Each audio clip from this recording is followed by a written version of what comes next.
क्या नहीं आ रहा है?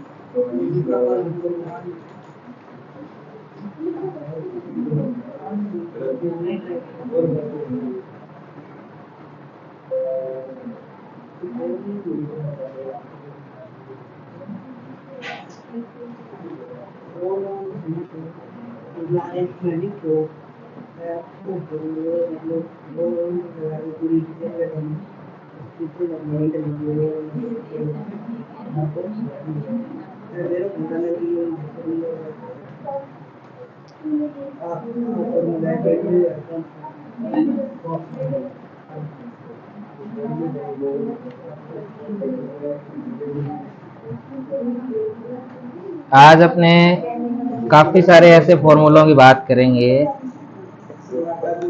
हैं। आगे आगे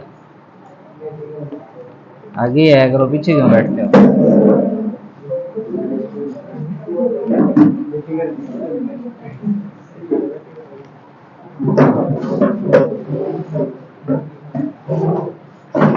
इधर देखेगा, इधर देखेगा, नीचे बैठ फिर। एक्सेल सीखने के लिए मैंने आपको कहा था कि हमेशा नोटबुक खुली होनी चाहिए। सबकी नोटबुक खुली होगी तभी आप इसमें कुछ कर पाओगे। एक्सेल में एक बात तो ये ध्यान रखना कि कोई मतलब इसकी बुक नहीं होती एक्सेल की। कोई ये चाहे ना कि बुक से एक्सेल सीख जाऊंगा या किसी और से, ऐसे नहीं सीखा जाता। ये आप जितना काम करोगे उतना ही सीखा जाएगा, क्योंकि इसमें एक एक प्रोजेक्ट होते हैं, एक एक वर्क होता है। अब जैसे लास्ट डे आपने क्या सीखा था? लुकअप का फॉर्मूला सीखा था। अब लुकअप के फॉर्मूले में ज्यादा कोई दिमाग लगाने वाली बात ही नहीं थी। लुकअप के फॉर्मूले में मान लीजिए आपने यहाँ रोल नंबर लिख रखा है 1 2 3 4 5 6, और यहाँ आपने लिख रखा है नाम। नाम आज एक दो चीजें नई भी है, राम, गीता, सीता, कविता, मनीता, रवि, ये सब नाम लिखे हुए हैं। हम चाहते हैं, ध्यान देना, अरे हाँ, हम चाहते हैं कि यहाँ एक अपन एक कोई बॉक्स बना लेते हैं। कैसा ही बॉक्स बना लिया, जैसे ध्यान से देखना, इसको मैं दूसरी शीट पर भी करके दिखाऊंगा और इसी शीट पर करके, दोनों ही काम करेंगे आज। रोल नंबर और नेम। हम चाहते हैं कि जिस बच्चे का यहाँ रोल नंबर फिल किया जाए उसी बच्चे का यहाँ नाम आ जाए, है ना? तो कैसे हो सकता है बताइए? ये जैसे मान लीजिए रोल नंबर 1 फिल किया तो 1 का नाम आ जाए, 2 फिल किया तो 2 का नाम आ जाए, 3 किया तो 3 का नाम आ जाए। अगर हम ऐसा चाहते हैं एक्सेल में तो कैसे होगा? लुकअप फॉर्मूले से होगा। लुकअप फॉर्मूला जैसे ही स्टार्ट होता है, जैसे लुकअप रेफरेंशियल फंक्शन होता है। ये लुकअप किस टाइप का फंक्शन होता है? रेफरेंशियल, लिंक उठाता है सीधा। लुकअप में सब देखो, इसके अलग अलग पार्ट दिए हुए हैं, लुकअप वैल्यू, लुकअप वेक्टर और इसका रिजल्ट, यानी कि लुकअप का रिजल्ट क्या। तो हमें रिजल्ट क्या चाहिए? तो नाम चाहिए बच्चे का। किस नाम के आधार पर चाहिए? तो अपन ने कहा कि जो F4 है, ये F4 है, इस F4 में जो वैल्यू है वो वैल्यू, और A2 से लेकर और A7 तक की वैल्यू जहां भी मैच होती है, A2 से A7 और F4 की वैल्यू जहां भी मैच होती है, जहां भी बराबर होती है, उस बराबर वाली वैल्यू को हम क्या कर दें? उसके सामने जो भी रिजल्ट है, तो रिजल्ट कहाँ है हमारा? B2 से लेकर और B7 तक हमारा रिजल्ट है। तो 3 पार्ट है इसके, ये 3 सीखने हैं आपको। एक पार्ट कौन सा है? जो वैल्यू, ये वेक्टर वैल्यू जो है, जहां से हम जिस वैल्यू से हम चाहते हैं कि 1 नंबर जहां है उसके सामने वाली वैल्यू, 2 नंबर जहां है तो पहले वो वैल्यू भर देंगे, उसके बाद इस पूरे रोल नंबर वाली वैल्यू को भर देंगे, और तीसरा जो अपना रहेगा वो क्या भर देंगे? हम जो रिजल्ट चाहिए वो भर देंगे। इसमें क्या डाउट हुआ बताइए? आप देखिए, अपन जैसे ये करेंगे 1 2 3, ऑटोमेटिक उसके जो है वो नाम बदल रहे हैं। मान लीजिए यहाँ एक फीस और भी है, एक आपके पास यहाँ फीस है, और हम चाहते हैं कि फीस में ऐसे कुछ फीस फिल की गई है,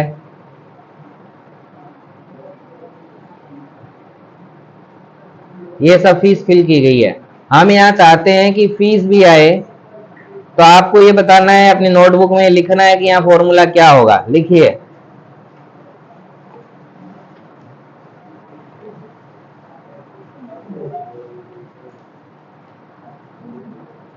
इस बराबर के निशान के बाद फंक्शन क्या होगा, फॉर्मूला क्या होगा।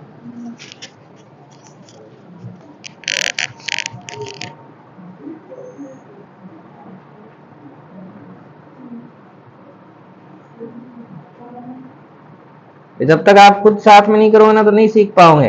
एक्सेल ऐसे ही सीखा जाता है, कोई नहीं सीखता एक्सेल। क्यों करते नहीं है, इधर उधर से पढ़ने से एक्सेल थोड़ी आता है।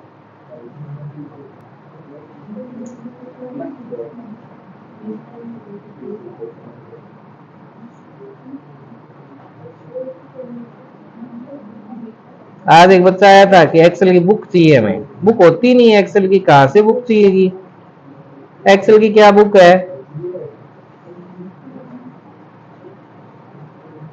कर दिया क्या?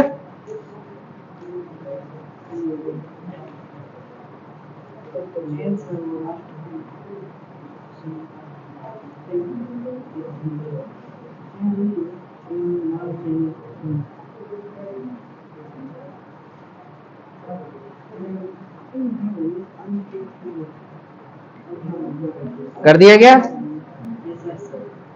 यस। शायद आपने लिखा हो सबसे पहले लुकअप फंक्शन, ये लिखा है क्या?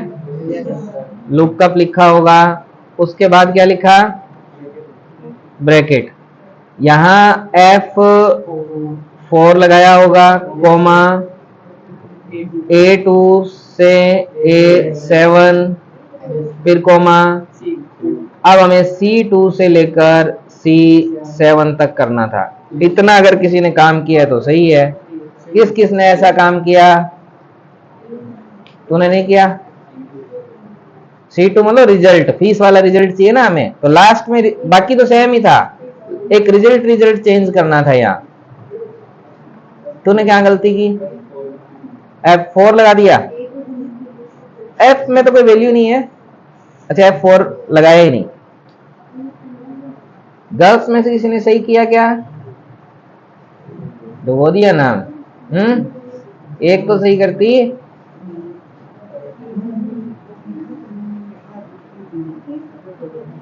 चलिए आगे बढ़ते हैं। अब देखिए, जैसे ही हम रोल नंबर फिल करेंगे, 1 फिल किया, 2 फिल किया, तो ऑटोमेटिक देखेंगे हम ऐसे चेंज होता रहता है। तो ये तो था अपने पास एक उसी सीट पर काम करना। उसी सीट में करने के लिए आपको सीट बताने की जरूरत थोड़ी होती है। अगर यही काम हम सीट नंबर 2 पर करते, ये सेम काम सीट नंबर 2 पर करते, तो हमें ये तो बताना पड़ेगा ना कि अब एक बात बताइए, ये A1 मैं यहां लिख रहा हूं, A1 is equal to A1, ये कौन सी सीट का A1 बताइए? सीट 2 का ही है ये तो। अगर हम ये बता दें कि सीट 1 और इसके साथ ये विषम बोधक एक सिंबल लगता है, और उसके बाद आपने अगर A1 लिखा है, तो अब बताइए A1 कौन सी वैल्यू कहां का है? सीट 1 का है। देखिए सीट 1 के ऊपर A1 में क्या लिखा हुआ है, और मैं यहाँ सीट 1 का यहां भी कर देता हूं, सीट 1 का नहीं करता, यहाँ सीधा A1 बताता हूं। अब यहां मैं लिख देता हूं मोहन, लिख देता हूं जैसे, तो यहां देखिए क्या आएगा, मोहन आएगा। और सीट 1 के A1 के ऊपर कौन सी वैल्यू है आपको पता होगा। सीट 1 की A1 के ऊपर क्या लिखा हुआ है? रोल लिखा हुआ है। यहां अगर आपने क्रिएटिव लिख दिया तो आप देखेंगे सीट नंबर 2 पर भी क्या हो जाएगा? क्रिएटिव हो जाएगा। क्यों? क्योंकि हमने यहाँ क्या लिया है? एड्रेस लिया है, न कि वैल्यू। और एड्रेस किसका एड्रेस लिया है? किसका एड्रेस लिया है? पता ही नहीं तो बैठा क्यों है? रोज आया कर।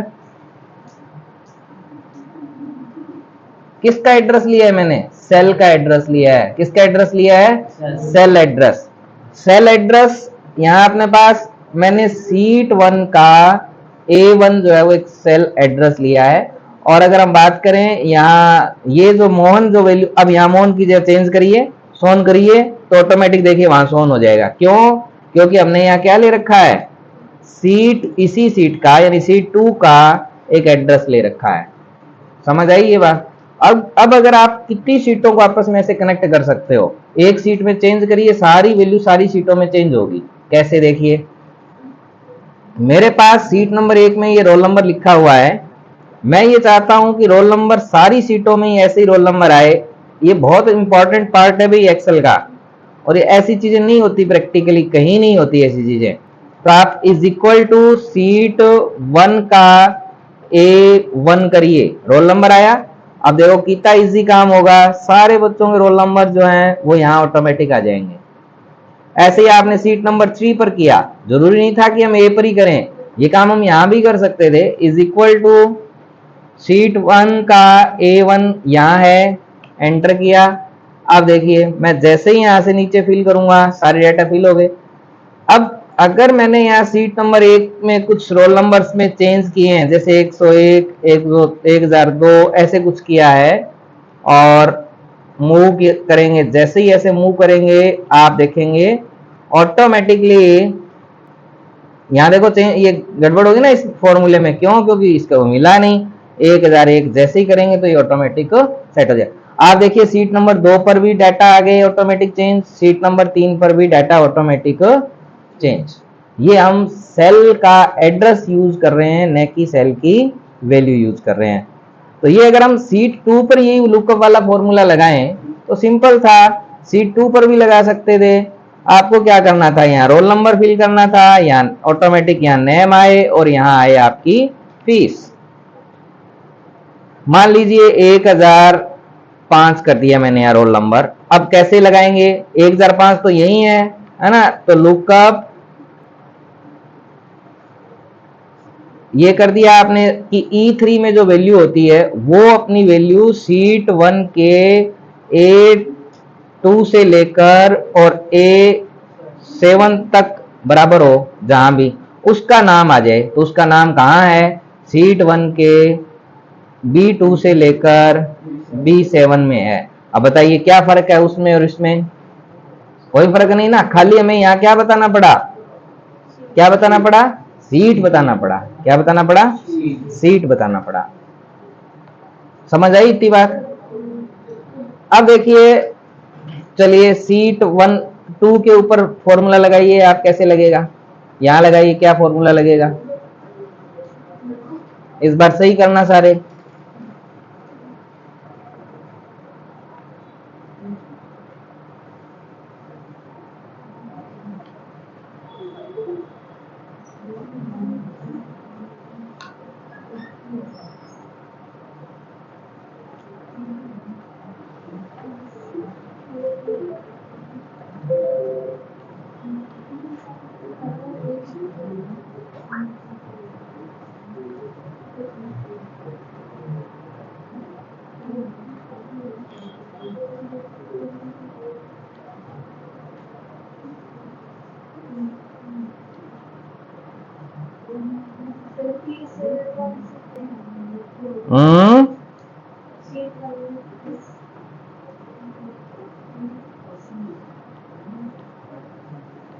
सीट 1 में फीस जो है वो ABC में है, सी पर है।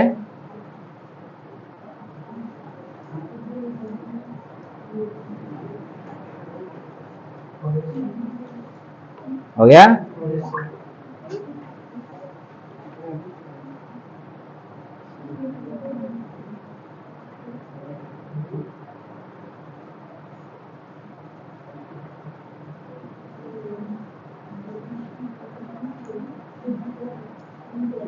आपने शायद ऐसे किया होगा, lookup bracket E5 comma sheet 1 A2 to A7 comma sheet 1 C2 to C7। ऐसे किया होगा आपने। जिसने किया है उसका सही है, जिसने नहीं किया उसका गलत है। अब देखिए ऑटोमेटिक यहाँ अपने पास जो है वैल्यू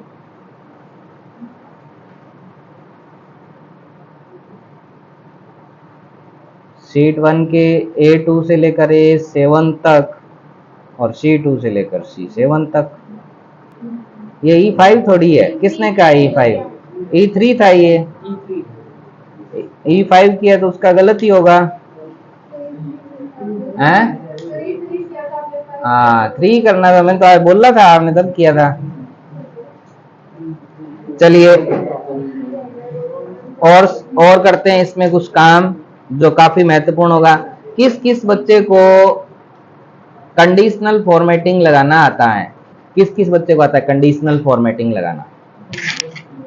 एक्सेल में क्या होता है, जब आपके पास डाटा बहुत ज्यादा होता है, जैसे मान लीजिए मार्क्स है, ये मार्क्स के डाटा जो है वो बहुत ज्यादा बच्चों के मार्क्स आपके पास हैं, बहुत ज्यादा बच्चों के नंबर जो है वो आपके पास हैं ये। और अगर हमें ये देखना है कि इसमें से कितने बच्चे ऐसे हैं जिनके 60% से अबोव मार्क्स आए हैं, इसमें से वो लिस्ट चाहिए जिसके 60 मोर देन 60% मार्क्स आए हैं। इसके लिए हमें क्या करना पड़ेगा? हाँ हाँ बोलो बोलो, सही तो है। इस सारे डाटा में से हमें वो डाटा छानने होंगे जो मैंने कंडीशन क्वेरी की है। मैंने इस टेबल से क्या क्वेरी की है? मैंने ये कहा है कि जिसके मोर देन 60% है या लेस देन 60% है, उन बच्चों के डाटा हमें शो करने हैं। तो इसके लिए हमें क्या करना पड़ेगा? फिल्टर करना पड़ेगा। क्या करना पड़ेगा? फिल्टर करना पड़ेगा डाटा। और फिल्टर करने के लिए हमारे पास सॉर्टिंग एंड फिल्टरिंग नाम का एक टूल है। इस फिल्टरिंग टूल में फिल्टर पर जाइए। जैसे ही फिल्टर पर जाते हो तो सेल, ये जो अपना कॉलम था, इस कॉलम के हेडर में एक सिंबल लग जाता है एरो का, और इस सिंबल में number of filters number filters जो है वो आपको दिखाई देंगे। और जैसे ही दिखाई देंगे, यहाँ आपके सामने सारी कंडीशंस, सारी शर्तें जो है वो आगे सामने दिखाई दे रही है। जैसे equal to, not equal to, greater than, less than, सारी शर्तें दिखाई दे रही है। आपकी क्वेरी क्या है? क्वेरी ये है कि ग्रेटर देन और इक्वल टू 60% और 60 से अबव के लोग चाहिए, तो 60, आपने 60 फिल किया, ओके किया। अब देखेंगे ये पूरी की पूरी सीट जो थी वो सारी छुप गई। कौन से डाटा हमारे पास बचे हैं? ये हमारे पास टोटल 20 थे, नीचे लिखा आ रहा है 20 थे, लेकिन 8 डाटा ऐसे हैं, 20 में से 8 डाटा ऐसे हैं, 8 बच्चे ऐसे हैं जिसके मार्क्स जो है वो मोर देन 60 है, मोर देन 60 है। ऐसा किसने किया? ऐसा किया फिल्टर ने। तो ये फिल्टर लगाना भी आपको आना चाहिए।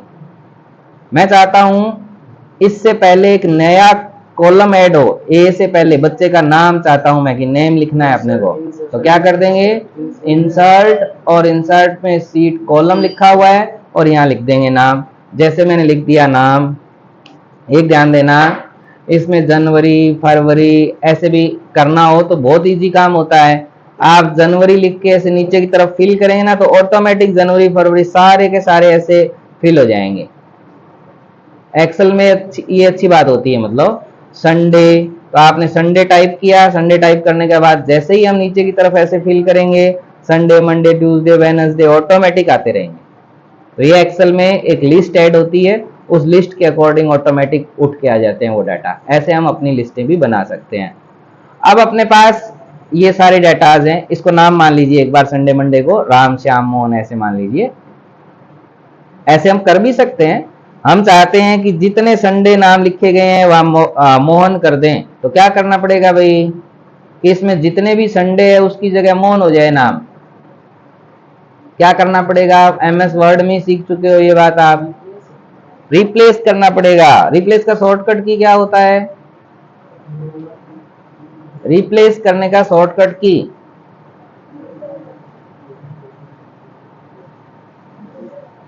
RSCIT की सर्टिफिकेट की कोई ज्यादा वैल्यू नहीं है अगर पढ़े नहीं तो। आप सीखे बिना एक्सेल, वर्ड, पावर पॉइंट तीनों चीजें आपको नहीं आएगी, तो फिर सर्टिफिकेट को आप कोई क्या करोगे? सर्टिफिकेट का क्या काम आएगा बताओ?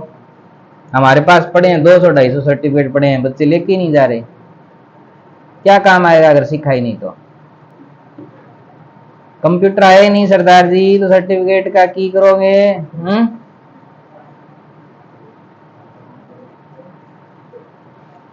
चलिए अब मैंने क्या किया, इस पे रिप्लेस ऑप्शन का यूज किया है मैंने। फाइंड और रिप्लेस और मैं चाहता हूं कि जहां संडे लिखा हुआ है उसकी जगह में क्या करना चाहिए था, मोहन करना चाहिए था, तो अपन ने मोहन में रिप्लेस कर दिया। हमने कहा कि जहां मंडे लिखा हुआ है उसमें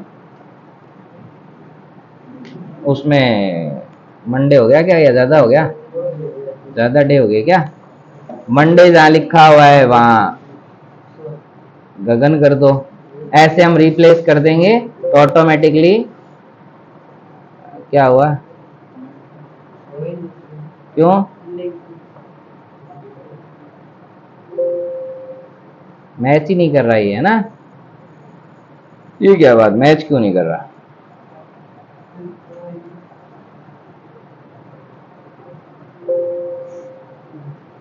अच्छा इस वजह से नहीं कर रहा, यहाँ मैच कैश कर दो।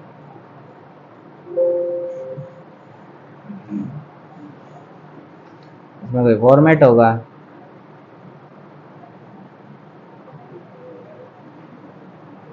जाइए रिप्लेस में,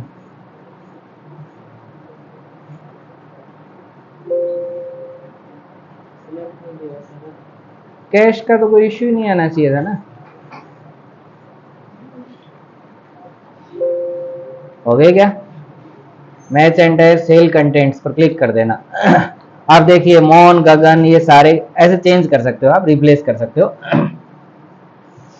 अब अपने ये चाहते हैं कि ये डाटा, इसको बोलते हैं डाटा सॉर्टिंग। सॉर्टिंग का मतलब आरोही अवरोही क्रम में करना। अगर हम डाटा को ऐसे, ऑफिस में सबसे ज्यादा इस्तेमाल होने वाले ऑप्शन दो ही है, एक है सॉर्टिंग करना और एक फिल्टरिंग करना। ये दोनों ऑफिस वर्क में, ऑफिस कार्य में सबसे ज्यादा प्रयोग में लेने वाले दो ऑप्शंस हैं, जो एक है सॉर्टिंग करना और दूसरा है फिल्टरिंग करना। क्यों है, जैसे मान लीजिए एक स्कूल का ऑफिस है, उस स्कूल के ऑफिस में हजारों बच्चे पढ़ रहे हैं, हमें तुरंत ऐसे चाहिए कि हमारे जो ओबीसी के बच्चे चाहिए सारे। मेरे पास यहाँ कुछ कैटेगरीज लिखी गई है, मान लीजिए ये कैटेगरी लिखी गई है जिसमें OBC, SC, ST, general, OBC,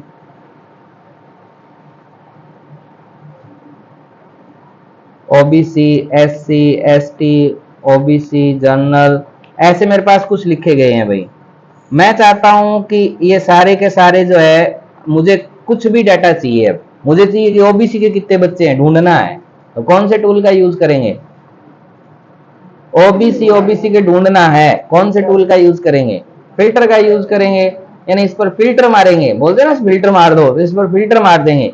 filter कैसे करेंगे, इसको फिल्टर करेंगे हम, इसको ऐसे सारे हटा देंगे और ओबीसी को रख देंगे, सारे डाटा चले जाएंगे, कौन सा रह जाएगा, ओबीसी रह जाएगा।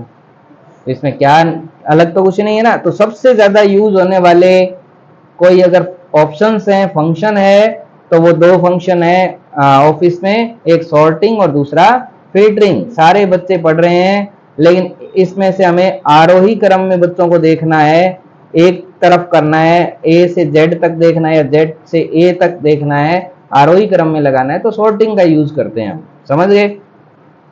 अब देखिए अगला काम, वैलिडेशन रूल्स क्या है। हमारे पास ये जो मार्क्स हैं, इसमें से हम ये ढूंढना चाहते हैं कि वैलिडेशन क्या है। इसमें पहले कंडीशनल फॉर्मेटिंग बताता हूं, फिर वैलिडेशन रूल बताऊंगा। दोनों ऑप्शंस ही इंपॉर्टेंट होते हैं ऑफिशियली। कंडीशनल फॉर्मेटिंग में तो हमें शर्त के साथ फॉर्मेटिंग करने की सुविधा प्रदान करता है। जैसे एग्जांपल के लिए आपने हाईलाइट सेल रूल्स किया और आपने कहा ग्रेटर देन, और ग्रेटर देन में आपने कोई भी कलर सेलेक्ट कर लिया, जैसे रेड कलर कर लिया, ब्लू कलर कर लिया, इसमें और आप आगे गए, कस्टम में गए, आपने अंडरलाइंस भी कर दिया, यहाँ से कुछ कोई कलर सेलेक्ट कर लिया, आपने बॉर्डर सेलेक्ट कर दिया, ये देखो बॉर्डर लगा दिया, आप इसके पीछे का कलर फिल कर दिया, ऐसे मतलब कुछ भी आपने ये किए, ग्रेटर देन 55 और ओके किया। अब आप देखेंगे जितने भी डाटा थे उसमें जो 55 से ज्यादा था ना, जिसके ऊपर जो जो हमने फॉर्मेटिंग अप्लाई की है, वो सारी की सारी फॉर्मेटिंग अप्लाई होगी। अब डाटा एंट्री में एक सबसे इंपॉर्टेंट पार्ट आता है, और वो है कि डाटा को जब एंटर करें तो गलतियां ना हो, वैलिडेशन रूल्स लगाएं हम। जैसे एग्जांपल के लिए मान लीजिए मार्क्स है अपने पास, और ये मार्क्स जो है वो हमें फिल करने हैं, 100 में से नंबर देने हैं। कितने में से नंबर देने हैं भाई, 100 में से, 100 में से नंबर देने हैं। अब ये 100 में से नंबर देते टाइम हमें ये ध्यान रखना है कि कोई गलती से, मैं पहले तो इस पे अगर वैलिडेशन रूल लगा दूं, इसमें जैसे ही मैं फिल कर रहा हूं तो गलती से क्या किया, मैं नंबर दे रहा था किसी को 78, लेकिन गलती से मेरे पीछे एक ये नंबर और लग गया, कंप्यूटर ने तो इसका एक्सेप्ट कर लिया, तो गलती तो हो गई हमसे फिर। तो कंप्यूटर इसको एक्सेप्ट ही ना करे, ऐसा करने के लिए हमें किसकी जरूरत पड़ती है, ध्यान देना, ऑप्शंस काफी वो है, इसलिए आप ऐसे एरो लगा लगा के और इसके स्टेप्स नोट कर लेना अगर याद नहीं रहे तो। क्या करेंगे, सेलेक्ट करेंगे जिस एरिया आपको वैलिडेट करना है, मैंने इस एरिया को सेलेक्ट कर लिया, इसको हमें वैलिडेट करना है जितना सेलेक्ट किया गया। डाटा टैब के ऊपर जाएंगे, हम गए डाटा टैब के ऊपर और यहाँ हमारे पास एक डाटा वैलिडेशन रूल्स के नाम से ऑप्शन दिया गया है। तो आप इस तरह से स्टेप नोट करना चाहते हो तो कर लो, डाटा पर क्लिक करें, डाटा पर क्लिक करने के बाद डाटा वैलिडेशन, यानी प्रॉपर जिस सेल को हम वैलिडेट करना चाहते हैं उस सेल को पहले सेलेक्ट कर लीजिए। अगर पूरे कॉलम को ही करना है तो पूरा कॉलम कर लीजिए, जितना सेलेक्ट करेंगे उतना एरिया जो है वो वैलिडेट होगा। वैलिडेशन रूल,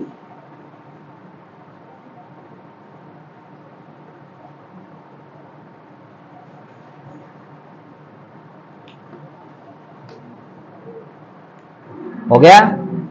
अब आइए डाटा वैलिडेशन में क्लिक करेंगे, ध्यान देना एक बार, लिख लिया तो सामने देखिए, हाँ डाटा वैलिडेशन पे, डाटा वैलिडेशन पर क्लिक करेंगे, जैसे क्लिक करेंगे एक डायलॉग बॉक्स आएगा जिसमें 3 ऑप्शंस आपको दिखाई दे रहे हैं, सेटिंग्स, इनपुट मैसेज और एरर अलर्ट। सेटिंग्स में हम इस वैलिडेट एरिया के लिए सेट करेंगे डाटा, या फिर हम इसमें कंडीशंस अप्लाई करेंगे। कंडीशन अप्लाई करने के लिए हमारे पास यहाँ कई सारे ऑप्शंस है, जिसमें any value, whole numbers, decimal numbers, list, ऐसे बहुत सारे हैं।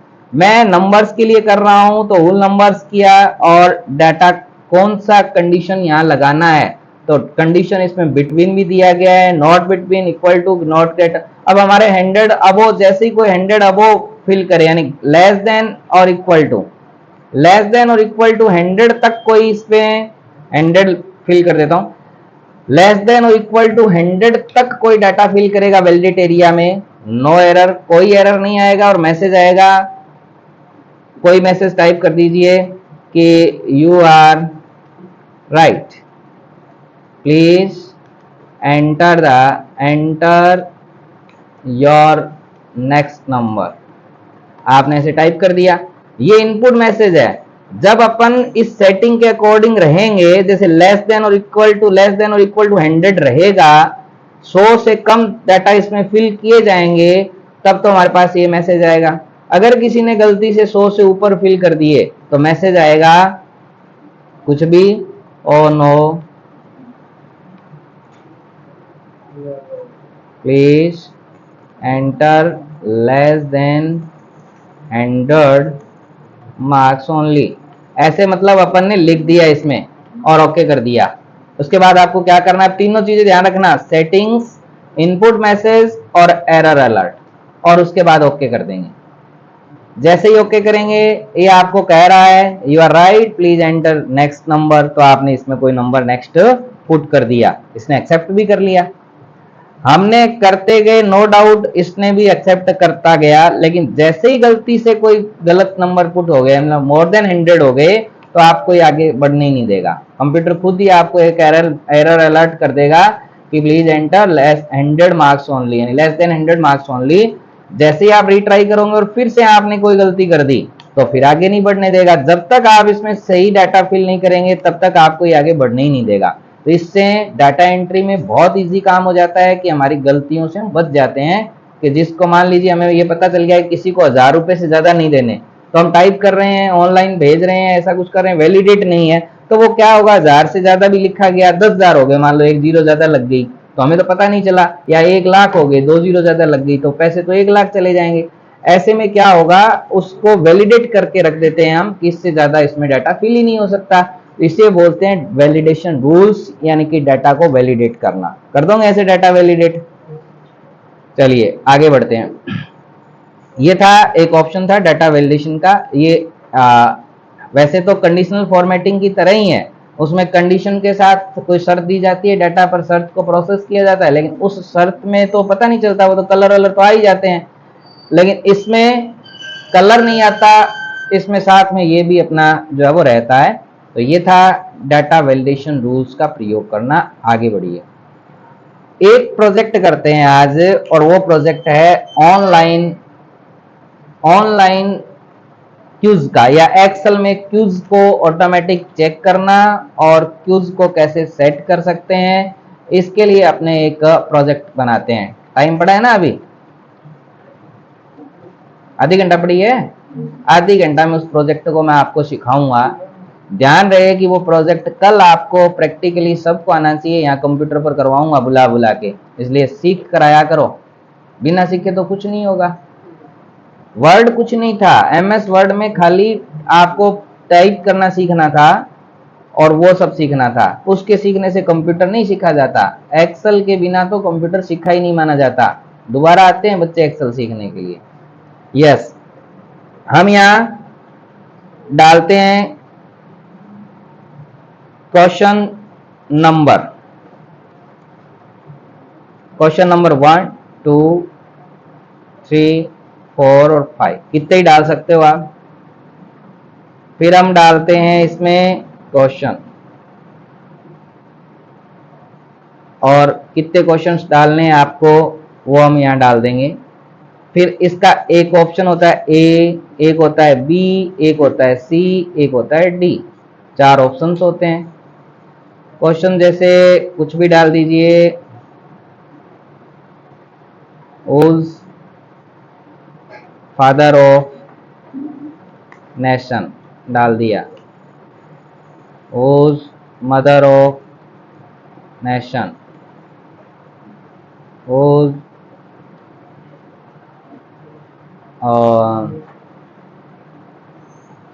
Uncle of nation. और कौन कौन है, आंटी है क्या, आंटी तो 420 है। और डाल दो इसमें। अरे और कौन होता है, हो गया,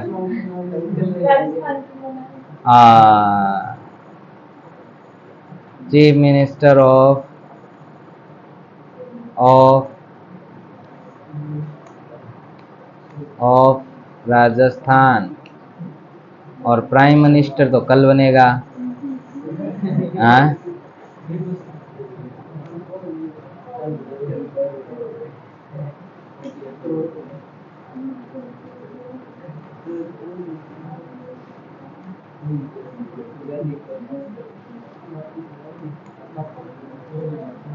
ऐसे अपने कुछ मान लीजिए क्वेश्चंस डाल दिए आपने। यस, बात आगे सुनिए। ये अपन ने A B C D 4 options दिए हैं। सुंदर बनाने के लिए मैंने क्या किया, इन चारों ऑप्शंस को कलरफुल भी कर दिया है ताकि हमें अच्छा लगे। यहां भी मैंने कुछ कलर चेंज कर दिया, यहां भी कलर चेंज कर दिया, और यहां भी कलर चेंज। ये अपन ने सब में कलर चेंज किए हैं, और इन क्यूज में भी चेंज कर देता हूं। यहां भी मैंने कर दिया, ऐसे कुछ कलर अलग कर दिया, ठीक है। अब अपन आते हैं यहाँ, इसके ऑप्शंस देते हैं। मैंने दिया यहाँ गांधी जी, नेहरू जी,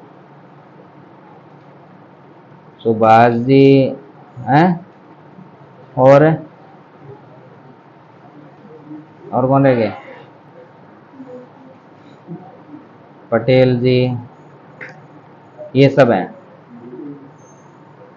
अब एक काम करते हैं कि इसमें से ऐसे 4 ऑप्शंस हमने सेलेक्ट कर दिए। मदर ऑफ नेशन में मैंने दे दिया इंदिरा जी, सुषमा जी, और कस्तूरबा जी, और मदर टेरेसा जी, ऐसे कर दिया अपन ने। अंकल में तो यही सारे ले आते हैं,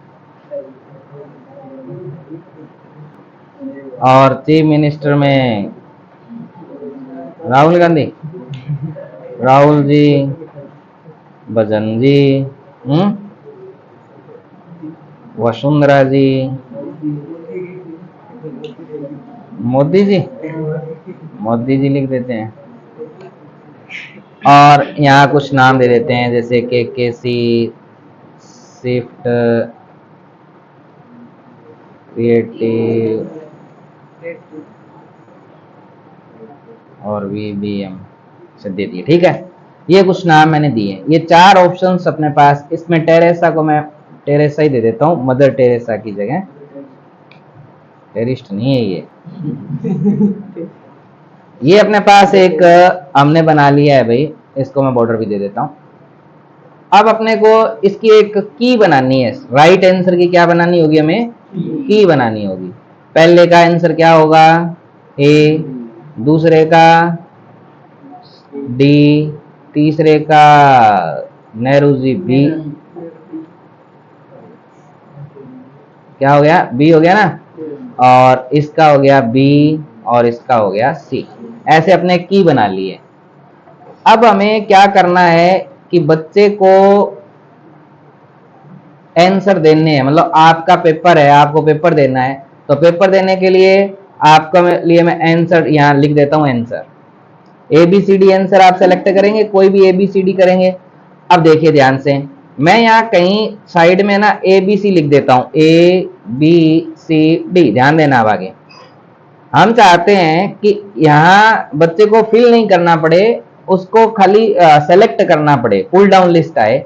इसके लिए अपन देखिए क्या करेंगे। वही डाटा पर गए और डाटा वैलिडेशन पर चले जाएंगे।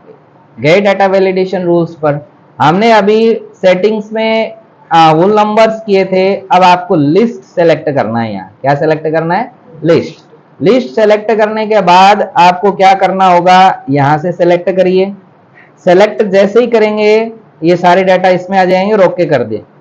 ओके करने के बाद अपने को यहाँ देखेंगे हम ऑटोमेटिक पुल डाउन लिस्ट आ गई है, और इसको नीचे फिल करेंगे तो सारी पुल डाउन लिस्ट आ गई है। यानी आंसर देते टाइम आपको खाली ऐसे सेलेक्ट करना है कि इसमें कौन सा डाटा आया है। समझ गए? लेकिन बच्चे तो बदमाश होंगे, उनके सामने अगर ऐसे की दिखेगी तो वो तो इसको देख कर ही आंसर दे देंगे। सरदार जी आंसर आएगा ऐसे ही दे देंगे देखकर, है ना? देखकर नहीं देना। इसके लिए अपन आगे करेंगे कि हम इसको छुपा देंगे, हाइड कर देंगे। लेकिन हाइड तो निकालना भी आ जाएगा आपको। अब आगे देखिए, ये मेरे पास सारे मैंने आंसर दे दिए जैसे भी मेरे को आंसर आए। ठीक है, आपने भी दे दिए। अब आपका काम है अगला, पेन कॉपी से आपको करना है। आपको क्या करना है? चेक करना है कि कौन सा सही है, कौन सा गलत है। कौन कौन बच्चा इसको चेक कर सकता है कि कौन सा प्रश्न सही है और कौन सा प्रश्न गलत है? जो प्रश्न सही है उसको 1 नंबर दे दो, जो प्रश्न का उत्तर गलत दिया है बच्चे ने उसको 0 नंबर दे दो। कैसे दोगे बताइए?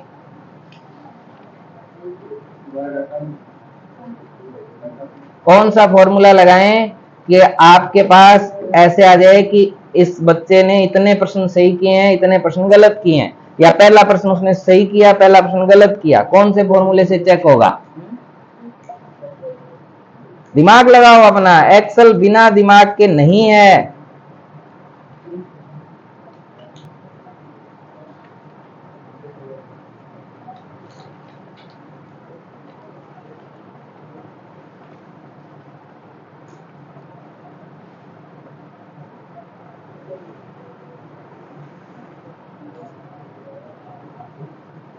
हाँ, बिल्कुल इजी था।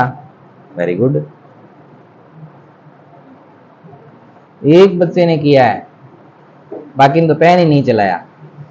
इज इक्वल टू इफ का यूज करेंगे। अरे इफ ही तो बताएगा, दो में से तुलना करनी है, सही है गलत है। कौन करेगा? इफ ही तो करेगा। जब घर जाते हो तो रास्ते में आपके दिमाग में यदि नहीं आता क्या? यदि मैं पार्क के आगे से जाता, यदि मैं जेल के आगे से जाता, यदि मैं टंकी से जाता, ये जो कंडीशंस जो पैदा होती है, यहाँ कंडीशन ही तो है कि कौन सा सही है कौन सा गलत है। कंडीशन अप्लाई करनी है यहाँ, और कंडीशन के लिए अपने पास ऐसे लिख देंगे कि ये तो हमारे पास की है G2, तो अगर वो बराबर होता है H2 के, अरे G2 H2 के बराबर होगा तो चेक हो जाएगा कि सही है गलत है। तो इसको हम 1 नंबर दे देंगे, और अगर ये बराबर नहीं होगा तो 0 नंबर आ जाएगा। यदि ये 1, यदि ये बराबर होगा तो 1 और बराबर नहीं होगा तो 0। अब देखिए क्या नंबर आया इसके, 0। क्यों 0 क्यों आया, क्योंकि इसके बराबर नहीं है, और जो भी बराबर होगा उसमें क्या आ जाएगा, 1 आ जाएगा। आ गया ना। तो ये फॉर्मूला, ये क्या फॉर्मूला था। अब इफ आपको मैंने कितनी बार करवा दिया, जीवन में आपको वही ग्रेड निकालना और वही क्या वो परसेंटेज निकालना, वही वो थोड़ी करोगे। कल को आप स्कूल में लग गए तो वो करोगे, कल कोई कंपनी में लग गए तो कंपनी में क्या आपके पास ऐसा काम होगा। तो आपको जज करना है कि ये इफ का फॉर्मूला कौन सी जगह पर कैसे लगाना है। अब यहाँ थोड़ा सा बदला और आपने इफ का फॉर्मूला लगाना ही भूल गए। यस, आगे देखिए। अब हमें की जरूरत नहीं है, तो मैं की को यहां से छुपा देता हूं भाई। ये छुपा दी की को, ये छुपा दिया। ठीक है, चेक करने की भी हमें जरूरत एक बार तो है। अब मुझे है ना ये काउंट करना है कि राइट कितने हैं और रॉन्ग कितने हैं।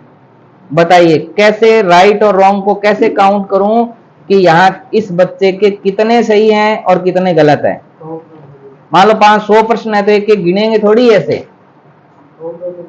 कौन सा फॉर्मूला लगा देंगे, आपको यहाँ लगाना है फॉर्मूला, अपनी अपनी नोटबुक में लगाइए फॉर्मूला कि इक्वल के बाद क्या फॉर्मूला लगेगा।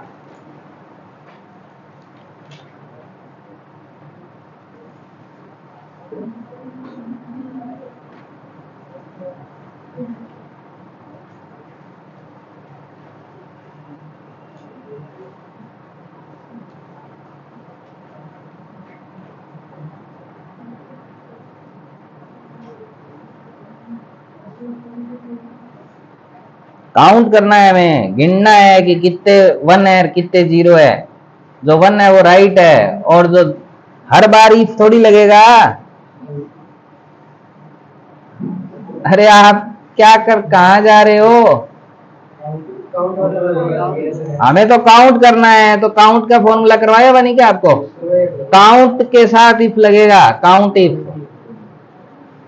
I2 से लेकर I6 तक, फिर कोमा, क्राइटेरिया आपसे ऑटोमेटिक पूछ लिया। देखो इसने कहा है ना कि यहाँ रेंज लगा दो और रेंज के बाद आगे क्राइटेरिया, और क्राइटेरिया राइट ढूंढने हमें तो 1 लगा दो। 1 कितने आए गिन दिया, गलत कितने आए, रॉन्ग कितने हैं वो भी काउंट करना है हमें। तो काउंट इफ वही फॉर्मूला, सेम ही ऊपर वाला फॉर्मूला है काउंट इफ का, सेम फॉर्मूला लगा दीजिए। लेकिन इसमें I2 से I7 तक करना है हमें, तो I2 से I6 तक ही करना था। I6 तक हमें ये ढूंढना है, क्या ढूंढना है, 0 ढूंढना है कि 0 कितनी बार आया है, बता देगा 3 बार आया है। यही तो होता है। अब देखो ये चीज ठीक है, राइट और रॉन्ग का पता चल गया हमें कि ये जे और के में है। चेक करने वाली चीज को मैं यहाँ छुपा देता हूं, जरूरत नहीं है। राइट कितने आए रॉन्ग कितने आए हमें यहाँ नहीं चाहिए, और ये भी हमें यहाँ नहीं चाहिए भाई, इतनी चीजें हमें चाहिए ही नहीं। अब ये सब छुपा दो यहां तक का।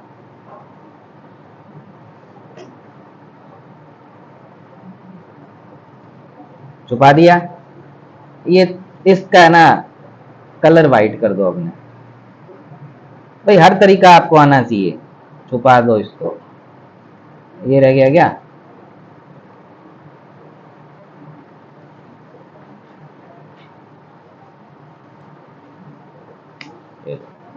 छुपा दिए हमने सारे। अब रिजल्ट कैसे देखें, अब ध्यान देना। अब एक नई चीज और सीखोगे आप यहाँ। मैं यहाँ सीट नंबर 5 लेता हूं, और इस 5 नंबर शीट में मैं क्या करता हूं, इतना सेलेक्ट करके और इसको ऐसे बना लिया, और इसमें कलर भी कर दिया। कलर इसमें मैं ब्लैक कर देता हूं, और इतने में मैं लिख देता हूं इस मर्ज करना, किस किस को आता है मर्ज करना, मर्ज कर दिया। टेक्स्ट व्हाइट ले लिया और मैंने लिख दिया your result, your result. Seat number कौन सी पर किया ये सारा काम मैंने, सीट नंबर 5 पर किया है भाई। फॉन्ट फॉन्ट चेंज करके इसको सुंदर कर दो, कलर वलर बदल दो, सब कर दो इसमें, ये कर दिया। अब हम चाहते हैं कि राइट कितने आए, सबका टेक्स्ट वाइट होना चाहिए, इसलिए पहले ही सिलेक्ट करके वाइट पर क्लिक कर दो और यहाँ लिख दो कि राइट आंसर कितने हैं, रॉन्ग कितने हैं और कितने परसेंट बने हैं इसके, और रिजल्ट इसका क्या रहा, पास हुआ फेल हुआ, ये सारी चीजें हमें यहाँ दिखानी है। आइए करते हैं ये सब भी। इसको अपन एक आउटसाइड बॉर्डर देते हैं, लेकिन आउटसाइड बॉर्डर ध्यान देना, मैं नहीं देता तो भी चलता काम, लेकिन मैं इसलिए दे रहा हूं ताकि आपको पता चले व्हाइट कलर की, और मैं एक यहाँ व्हाइट कलर की और बॉर्डर लगा दी मैंने व्हाइट कलर की, ऐसा भी किया जा सकता है भाई। अब हम देखेंगे, नेक्स्ट देखेंगे कि हमें यहाँ राइट नंबर चाहिए, तो राइट के लिए अपने मर्ज कर लेंगे इसको, और मर्ज करने के बाद ऐसा कुछ भी दे देंगे अपने। अब आइए, हम चाहते हैं कि वहां जो राइट था वो वाला डाटा यहां आ जाए, नहीं समझे? मुझे ये चाहिए कि यहां जो इस बच्चे का, ये कहां गया, यहां सीखा ना, ये राइट और रॉन्ग, ये राइट है ये रॉन्ग है, ये वाला डाटा, जो भी डाटा हो ये, अब अपना आंसर मान लीजिए यहाँ बी कर देता हूं, तो ये डाटा बढ़ जाएगा, ये देखो 3 हो गया, राइट 3 हो गया ना। ये डाटा ऐसे का ऐसा सीट नंबर 5 पर जाना चाहिए। क्या करना पड़ेगा?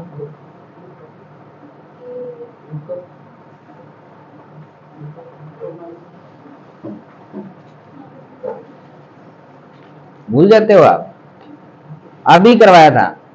बताइए ये डाटा है कहां? के 8 पर है। कौन सी सीट के? सीट नंबर 4 के, तो is equal to seat number 4 और के 8 लिख दो। क्या इसमें फॉर्मूला लगेगा? आ गया डाटा, वहां जो भी डाटा होगा वो ऑटोमेटिक यहां आएगा, और रॉन्ग है उसके जस्ट नीचे रॉन्ग है तो वो भी डाटा आएगा, दोनों डाटा आ गए। अब आपके लिए फिर काम आ गया, आम बहुत है आपके। मैं चाहता हूं इसको भी आउटसाइड बॉर्डर लगा दूं, लगा दी। इसमें मैं ये भी चाहता हूं कि सारी बॉर्डर लगा दूं, सारी तो नहीं लगाएंगे। चलिए अब अपने परसेंट निकालना है हमें। कितने टोटल क्वेश्चन कितने थे? 5 क्वेश्चन थे, सही 3 हुए। बताइए प्रतिशत कितने निकले इसके, कितने प्रतिशत अंक आए हैं इसके?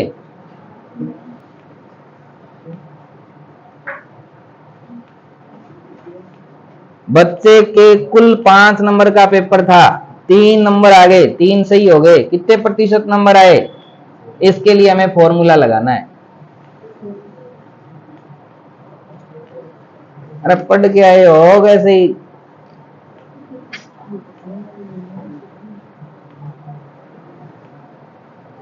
प्रतिशत निकालना है, is equal to total marks कितने आए आपके? G9 आए, है ना? टोटल मार्क्स कितने आए? G9 आए या 3 आए? नंबर कितने आए, G9 या 3? G9 आए, क्योंकि यहाँ वेरिएबल वैल्यू को काउंट किया जाता है। इज गुणा, किसी का भी प्रतिशत निकालना हो 100 से गुणा कर दीजिए, और भाग किससे कर देंगे? 5 से। कितने से भाग कर देंगे? 5 से कर देंगे। जैसे ही करेंगे प्रतिशत निकल जाएगा। भाई किसी के अगर 5 में से 3% सही होते हैं तो 60% नंबर होते हैं इसके। यहां हमें यह बताना है कि रिजल्ट पास आया या फेल। 60% या 60% से ऊपर नंबर होते हैं वो बच्चे पास होंगे, इसके अलावा फेल होंगे, ऐसा हमें करना है। तो कौन सा फॉर्मूला लगेगा यहाँ? तो लगा दो, ये तो आता ही होगा। इफ एच नहीं है क्या, जी है क्या? G9 है या 11 है? G11 मोर देन 60 या मोर देन इक्वल टू 60? 60 या 60 से ऊपर वाले पास होंगे, ठीक है? तो मोर देन इक्वल टू पास, और अदरवाइज क्या कर देंगे हम इसमें? फेल कर देंगे। ये लो, हो गया। सारा काम ओके, लेकिन बच्चे क्या करेंगे, फिर गड़बड़ करेंगे, ये प्रश्न ही डिलीट कर देंगे। यहाँ से क्या करेगा कि ये लो सर प्रश्न ही नहीं है तो गलत हो गया, डिलीट कर दिया। कर सकते हो क्या आप ऐसे? कर सकते हो। और अपना कोई आपको जो प्रश्न आ रहा है वो लिख दोगे इसमें, और आपको जो आंसर आ रहे हैं वो लिख दोगे। तो अपन क्या कर सकते हैं, इसके लिए ऐसा ना कर पाए हम इस पूरी शीट को प्रोटेक्ट कर सकते हैं, सुरक्षित कर सकते हैं, इसको प्रोटेक्शन दे सकते हैं। लेकिन हम चाहते हैं कि यहां भी अगर प्रोटेक्शन दे दी तो फिर बच्चा ABCD भरेगा कैसे? इतने एरिया का लॉक हटा दीजिए, फॉर्मेट पर जाओ और इसका लॉक हटा दीजिए। हटा दिया लॉक। अब हमें क्या करना है, सीट को प्रोटेक्ट कर देना है। फॉर्मेट पर ही जाना है प्रोटेक्ट करने के लिए, और प्रोटेक्ट सीट का एक ऑप्शन दिया गया है नीचे नीचे देखो, प्रोटेक्शन में प्रोटेक्ट सीट का ऑप्शन दिया गया है, इस पर क्लिक कर दीजिए। और आप अपना कोई भी पासवर्ड इसमें पुट करके, एक बार फिर मांगेगा, आप अपना एक पासवर्ड दे दीजिए और ओके कर दीजिए। अब कोई भी बच्चा कुछ भी नहीं कर सकता, खाली पेपर दे सकता है। ना तो वो छुपी हुई कीज निकाल सकता, ना वो कुछ लिख सकता इसमें, ना कोई कलर कर सकता, कुछ भी नहीं कर सकता। उसके लिए सीट प्रोटेक्ट हो गई है। वो क्या कर सकता है, खाली वो यहां से खाली पेपर दे सकता है, वो ABCD फिल कर सकता है। क्यों? क्योंकि इस वाली सेल, इस वाले कॉलम की इतनी सेल को यहां वो भी नहीं कर सकता, यहां लिख नहीं सकता कुछ भी। इतनी सेल्स को हमने क्या कर रखा था, अनलॉक कर रखा था। बाकी सारी शीटें सारी सेल्स लॉक हो गए हैं, और इसका हमने क्या दे दिया है, प्रोटेक्शन दे दिया है। ये पूरा प्रोजेक्ट आपको सारे बच्चों को कल, हाँ एक चीज और रहेगी इसमें, इसको मैं वापस से अनप्रोटेक्ट करता हूं। अब आपके दिमाग में आ गया होगा कि सर हम दूसरी शीट पर कैसे जाएं फिर, यानी शीट नंबर 5 पर कैसे जाएं। तो यहां मैं रिजल्ट यहां लिख देता हूं, रिजल्ट। और रिजल्ट लिखने के बाद हम चाहते हैं कि इस पर जैसे ही रिजल्ट पर क्लिक करें तो बच्चे का रिजल्ट शो हो जाए। तो ऐसा करने के लिए आपको इंसर्ट पर जाना है, इंसर्ट में हाइपर लिंक पर क्लिक करना है। इस हाइपर लिंक पर क्लिक करने से पहले मैंने रिजल्ट वाली सेल पर क्लिक कर रखा है, उसको सेलेक्ट कर रखा है, ध्यान रखना। और हाइपर लिंक पर जैसे ही जाएंगे, आपके पास यहाँ बहुत सारे ऑप्शंस हैं। अगर हम दूसरी फाइलों का लिंक करना चाहते हैं तो इनमें से किसी को सेलेक्ट कर दीजिए, लेकिन हम इसी फाइल के किसी सीट का लिंक करना चाहते हैं, सीट नंबर 5 का लिंक करना चाहते हैं। ओके किया। जैसे ही ओके किया, आप देखेंगे ऑटोमेटिकली आपने अपना एक पेपर दिया है, आपने जो भी पेपर दिया है ऐसे दिया है पेपर। और पेपर देने के बाद आपने क्या किया, रिजल्ट पर क्लिक किया। जैसे ही रिजल्ट पर क्लिक किया, आपका रिजल्ट जो है वो यहाँ शो हो जाएगा। समझ ले। अब हमें चाहिए यहाँ बैक। तो बैक जाने के लिए आपको यहाँ लिखना है बैक, और बैक लिखने के बाद, बैक तो दिख ही नहीं रहा, बैक का कलर व्हाइट कर दीजिए एक बार, और उस पर बना दीजिए लिंक। वही तरीका है, इंसर्ट पर जाइए, हाइपर लिंक पर जाएंगे, और शीट नंबर 4 पर हमें जाना है जिससे हम बैक जा सकें। तो आप क्या करेंगे, यहाँ क्लिक करके किस पर चले जाएंगे, बैक चले जाएंगे। आपने फिर पेपर दिया, जैसे मान लीजिए A, B,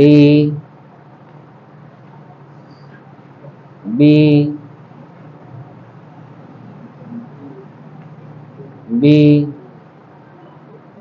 और C ये दिया। और आपको देखना अपना रिजल्ट, तो जैसे रिजल्ट देखेंगे आपका रिजल्ट भी ऐसे सो जाएगा, और इस तरह ही बैक हो जाएंगे। ऐसे आप, अब क्या था, आज जो अपन ने प्रोजेक्ट बनाई ये सारे फॉर्मूले आपको आते हैं, इफ का फॉर्मूला आपको आता है, काउंट का फॉर्मूला आता है, सारे आते हैं। लेकिन इसको एक व्यवस्थित तरीके से लगाना, ऐसा हमें काम करना आना चाहिए। तो ये था प्रोजेक्ट, इस पूरे प्रोजेक्ट का और वी लुकअप का, और आज जितने काम किए वो सारे काम कल सारे बच्चों को आना चाहिए भाई, तभी सीखोगे। ऐसे थोड़ी सीखोगे, ऐसे तो फिर क्यों गर्मी में चक्कर काट रहे हो।